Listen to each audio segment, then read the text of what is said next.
Thank you for staying with us. The fuel subsidy removal has continued to perpetuate poverty and food insecurity on Nigerians. A major effect of the subsidy removal is the increased transportation cost due to the high fuel prices, indirectly impacting agricultural production. Agricultural inputs and production require energy to be transported to farmers and to power the machinery for food production. As such, the high transportation costs have heightened food insecurity in the country as consumers struggle to purchase daily meals at increased prices. The low-income citizens face greater financial strain to meet their basic food needs. Of course, they are ultimately forced to allocate less income proportion to education and healthcare. To have this conversation with us is a public health expert, Prince Badamosi. Good morning, sir. You're welcome. Good morning. Thank you. All right. We've continued to have, this conversation for a couple of weeks now. The effect of the fuel subsidy removal and how that it has continued to shrink people's access to good and proper food. People now spend money on what is available instead of what should be spent money on when it comes to food. And you also did open our eyes to the different variants of fresh food that we have in the market. And I haven't stopped thinking about these genetically modified food products that we have in the market. Apart from the fact that it makes the body very resistant to antibiotics, I can only imagine the general effect it has on the development of the body, especially young persons, children who eat this food hoping to develop properly, but are otherwise being hindered. I mean, we have cases of stunted growth. These are the things that can cause it.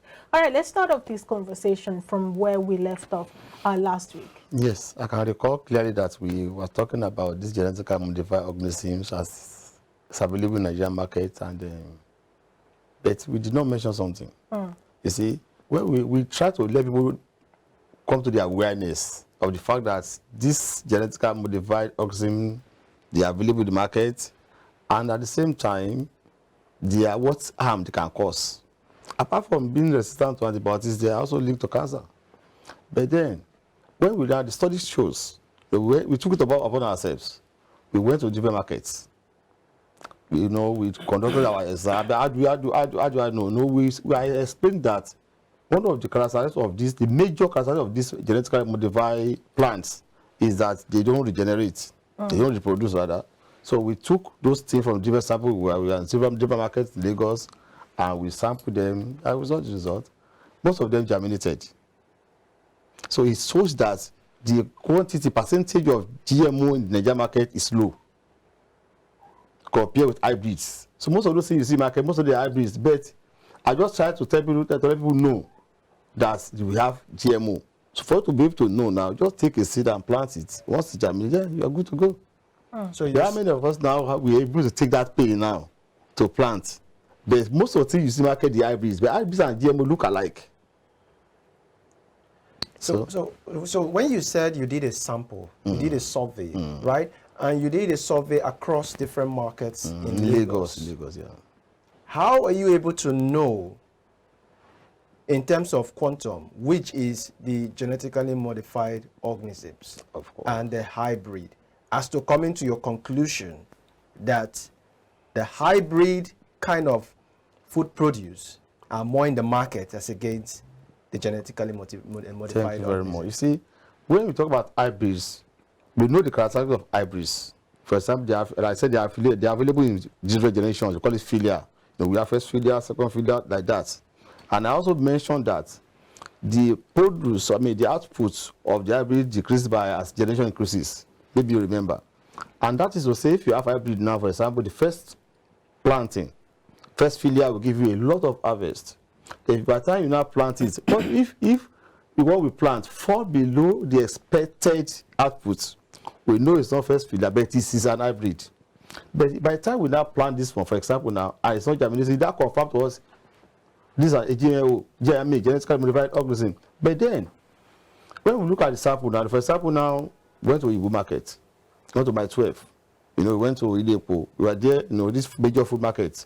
The quantity that we have, maybe actually just like 1 out of every 10, about 1 out of every 25. So it's very minimal, and they are scarce. Then the investigation also shows that what might be responsible for that is that majority of our food are produced by local farmers, and our local farmers now don't have time to say, "Christian, I want to plant and go and buy extra seed." They tend to get seed from what they planted in the previous years. But if you plant GMO, you have seed. You don't have seed to plant. The following plant seeds, you have to go back and buy seed. So what they are planting is what we regard as openly pollinated seeds. They are, the form of hybrid that you can reproduce. But when you look at the quantity, you look at when you say 1 in every 25, it's very minimal. That will not germinate, and that is not to say is the only criteria I mentioned it. You see, you don't go to elaborate to say let us establish scientifically, but we discovered that before you can come across GMO is very, very rare. But still, if you treat it to the market, when I discovered with a friend, and we were talking about IITA about one, they said that's International Institute of Tropical Agriculture, and he did mention that government try to surround the farmers. I mentioned agricultural extension agents. By using agricultural extension agents to reach out to local farmers, giving them seeds. Ministries have input and supply, starting from states to federal. So they push it there, but you will still have some private importers who, by one way or the other, bring this in. That we are talking about. So now, there lies my question now. Okay. Because I understand, because you might partner with a ministry of government, especially in your own bid. So you may have some certain information that we do not have. You may be privy to certain information. But my question to you is this: in a very logical, sense, aside from the traditional market, the K2 My 12 markets, the Igbo market, and all of that, are there not other avenues that these importers who bring in these genetically modified organisms push their product? For instance, the retail stores, where people can just go pick something off the shelf. What's your view? The angle you are coming from, looking at the supermarkets. Yes. Yes, I think the challenge of GMO is more to that supermarket. So how do they curb that now? Now, to curb that, I think the responsibility lies more on NAFDAC. I remember, last time we mentioned this particular of a thing. NAFDAC stopped them. It did not get to the Nigerian market. So it was it's calling me Asia. So it didn't enter the Nigerian market. So it is now, the owners now fell on NAFDAC to intensify effort to stopping anything imported, because most of those canned products are not made in Nigeria. Yes. And I did mention that when they are manufacturing overseas, they are under obligation to signify the source of the fruits or the type of fruit from which that product is made. So you will see them marked GMO. But in the case that when it's coming to Nigeria, it's the responsibility of NAFDAC to either accept or stop them. So if we encourage people that if anything you want to buy, make sure it's NAFDAC approved. NAFDAC have enough laboratory, they have laboratory to testings, so they can give you approval or disapprove your product. They are doing a good job at NAFDAC. All right. I'm glad that we're starting to have these conversations. People are becoming more aware of the presence of these GMO products in the market. But of course, for want of time, this is where we end today's conversation. Thank you so much, Prince Bademosi, for coming on the show. We appreciate your time. Thank you very much.